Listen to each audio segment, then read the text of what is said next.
Ética e moral são coisas da filosofia, né? Não há como falar de moral sem fazer uma abordagem sobre a ética, né? Pois a ética e a moral têm um fim semelhante: ajudar o homem a construir um bom caráter, a ser uma pessoa íntegra. A moral é o conjunto de valores concernentes ao bem e ao mal, à conduta correta, ao permitido e ao proibido, válidos para indivíduos, comunidades ou sociedades, variando de pessoa em pessoa, de comunidade para comunidade, de sociedade para sociedade. Ou seja, a moral é o conjunto de normas adquiridas pela educação, tradição e pela experiência cotidiana das pessoas. A ética é uma reflexão crítica sobre a moralidade ou a dimensão moral do comportamento do homem. Assim, ela justifica e fundamenta a moral, encontrando regras que efetivamente podem ser aplicáveis a todos os sujeitos indistintamente. Segundo algumas correntes da filosofia, tanto a ética como a moral podem modificar-se e evoluir, portanto não são dadas para todo sempre. Sabendo disso, essa aula busca dar subsídios para vocês situarem-se diante de si mesmos e do mundo, refletindo acerca dos valores éticos e morais que impulsionam a vida de vocês, principalmente as decisões que vocês vão tomar ou que vocês já tomaram, no desenvolvimento da autonomia responsável e consciente. O caráter diz respeito à índole, ao temperamento e ao feito moral. É ainda o conjunto de traços psicológicos, o modo de ser, de sentir, de agir de um indivíduo ou de um grupo. Nessa vertente, sua definição se confunde com a de personalidade. Então, nessa atividade, a gente vai lembrar de situações que a gente já presenciou ou de pessoas que a gente conhece e que são éticas, que acreditam ser éticas, né, ou que são eticamente corretas, né? Esses dois termos se misturam, né? Ética e moral.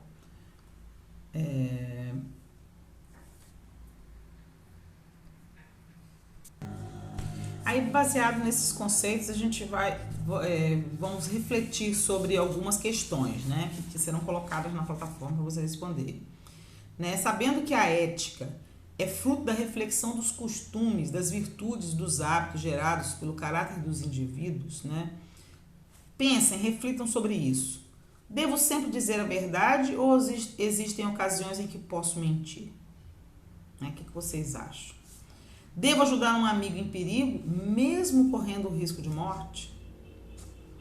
Existe alguma ocasião em que seria correto atravessar um sinal de trânsito vermelho? Os soldados que matam numa guerra podem ser moralmente condenados por seus crimes ou estão apenas cumprindo ordens? São questões muito importantes e que muitas vezes a gente não para pensar, para se questionar. E aí tem, segundo a filosofia, ser ético significa ter a capacidade de percepção dos conflitos entre o que o coração diz e que a cabeça pensa. Ou seja, ser ético é usar de princípios que ajudam a decidir se o que você quer é também o que você deve e é aquilo que você pode. Cite alguns exemplos de decisões que você já tomou, explicando se foram orientadas mais pela emoção ou mais pela razão. E aí vocês vão justificar por que você tomou essa decisão. Eu vou dar a opção para vocês escolherem três decisões. Depois eu quero que vocês deem um exemplo de comportamentos que você acredita ter herdado com hábitos da sociedade, da comunidade que você vive. Quais 3 tipos de comportamento? E aí vamos refletir um pouco. Ter valores significa possuir um conjunto de hábitos de reflexão. Significa estar disposto a repetir comportamentos desejáveis, algo próximo das virtudes. Mas, além disso, comportamentos desejáveis que assumimos não apenas por tê-lo aprendido, o que seria apenas um hábito mecânico, mas porque temos a convicção que devemos manifestá-los. Uma convicção que surge da consideração reflexiva das emoções e das razões que avalizam os hábitos de valor. Portanto, valores são hábitos que aprendemos, comportamentos que podemos repetir, mas que, além disso, tornamos nossos considerando e avaliando, refletindo as motivações que nos são oferecidas pelas emoções e razões. Lord Jim, depois de consultar a tripulação aceita, no 3º dia de navegação, já no Mar Vermelho, surge uma horrível tempestade e o navio corre risco de afundar. Nesse instante, o contramestre se aproxima do Lord Jim e diz: já não podemos fazer mais nada. embora no único bote que temos. Lord Jim lembra que um capitão nunca deve abandonar os passageiros e que as leis britânicas condenam à forca o capitão que o fizer. Se você estivesse no lugar de Lord Jim, o que você faria? Justifique sua resposta. Né? Pensem sobre isso.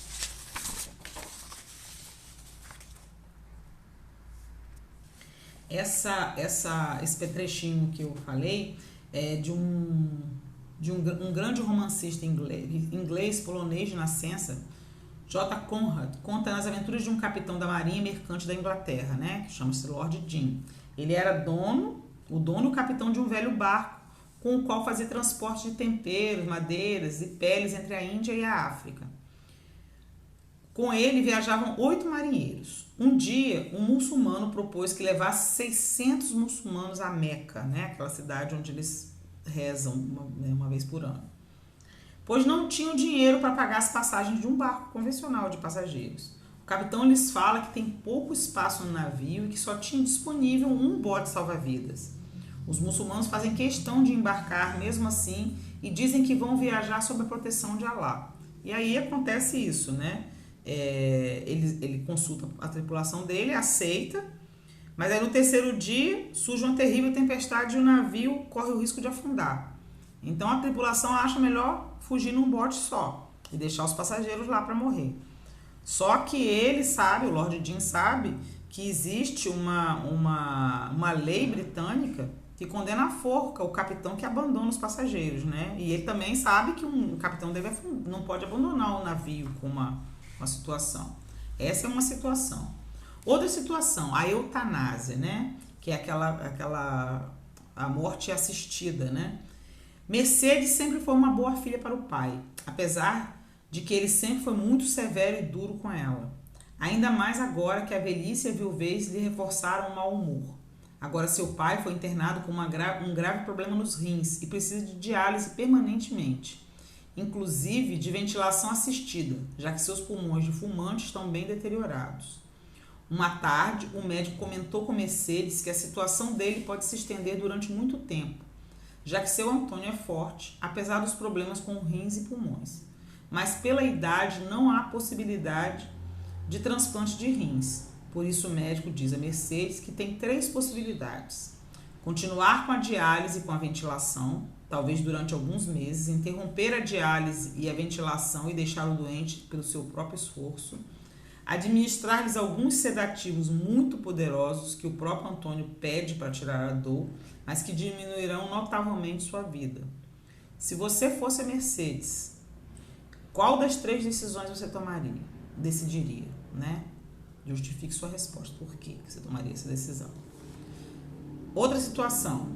Produto farmacêutico perigoso, né? John le Carré, o famosíssimo autor de romances de espionagem, no seu romance O Jardineiro Fiel, nos fala sobre uma grande companhia farmacêutica que descobre um remédio eficaz contra a tuberculose e o espalha amplamente por toda a África, conseguindo muitos lucros. Mas depois de algum tempo, uns médicos da companhia constatam que esses comprimidos contra a tuberculose têm, em muitos casos, terríveis efeitos secundários na questão da coagulação sanguínea, levando à morte. A companhia suborna esses médicos para que fiquem quietos, né? Compra o silêncio deles.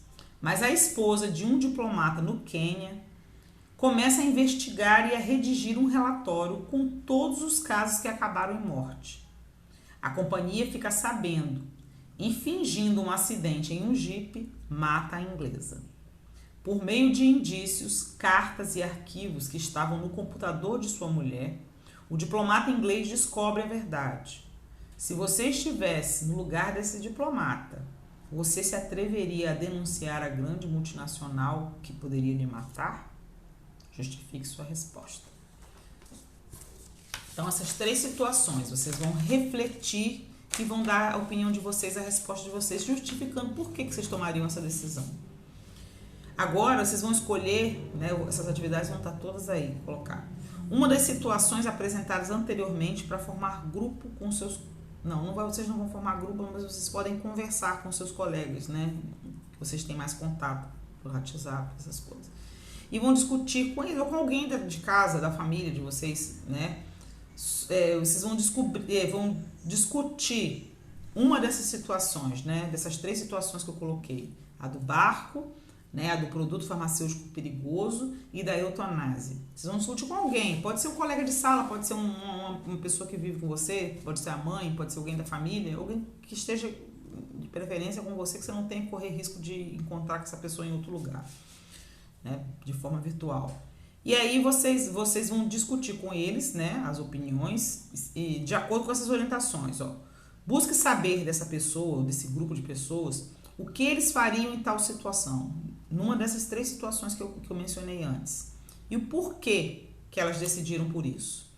Vocês vão discutir com essas pessoas, ou com essa pessoa, cada uma das decisões apresentadas por elas, ou por ela, e em consenso, qual dessa decisão é a mais adequada para ser tomada, né?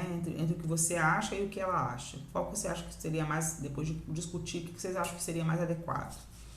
Junto, né, com esse grupo, com essa pessoa que você vai identificar alguns valores envolvidos em cada situação. Valores que você aprendeu em casa, na vida, na comunidade, na sociedade que a gente vive.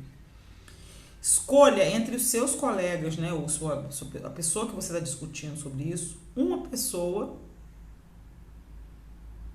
uma decisão dessas mais adequada, e coloca na atividade o porquê, né, que essa decisão foi escolhida de comum acordo com vocês. E quais os valores que eles identificaram estar envolvidos, e quais os valores que vocês identificaram estar envolvidos em cada dessas situações que foram mencionadas, né? Então reflitam, né, o que é ética, o que é moral, o que são valores. A gente já falou de valores numa outra aula. Então busquem esses valores, né? Quando a gente fala de vida, né? Que direito eu tenho de tirar a vida de alguém, mas que direito também eu tenho de deixar aquela pessoa sofrer? Até que ponto eu estou sendo justa com aquela pessoa, se os meus sentimentos estão envolvidos nisso, né? Eu ficaria com a consciência tranquila, sabendo que eu sei que o medicamento vai matando gente, e várias pessoas já foram mortas, inclusive para denunciar isso, algumas foram subornadas. Eu vou ter a consciência de vou manter calada para proteger a minha própria vida, ou eu vou denunciar, né? Que valores estariam intrínsecos nessa decisão que eu vou tomar, né? No caso do naufrágio, eu sendo capitão do navio, eu fugiria do navio com a minha tripulação, ou deixaria os tripulantes à mercê, né, da tempestade, ou eu ficaria no navio para tentar salvar o navio e a tripulação, ou para dar orientações, né? Qual seria a escolha de vocês, a decisão de vocês? E qual valor está embutido nisso? Reflitam e compartilhem as respostas de vocês. Beijos.